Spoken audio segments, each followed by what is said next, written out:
प्रभु ने कौन से 3 योगों का वर्णन किया है जिन योग के जरिए आप प्रभु को पा सकते हैं, प्रभु के धाम में विराज सकते हैं।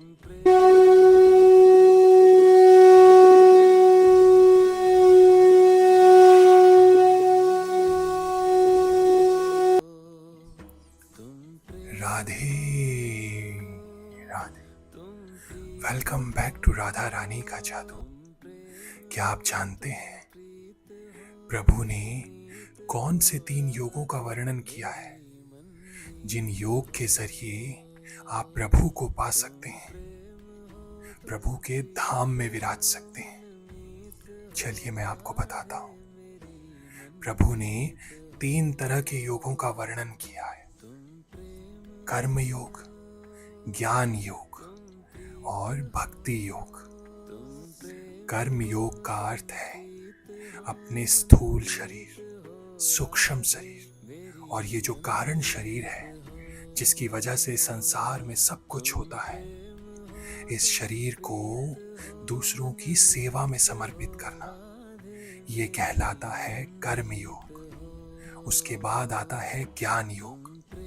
अपने स्थूल शरीर को, अपने सूक्ष्म शरीर को अपने कारण शरीर से अलग रखना, अर्थात दुनियादारी के प्रपंच में ना पड़कर ज्ञान के द्वारा प्रभु को पाना, ये कहलाता है ज्ञान योग। उसके बाद आता है भक्ति योग।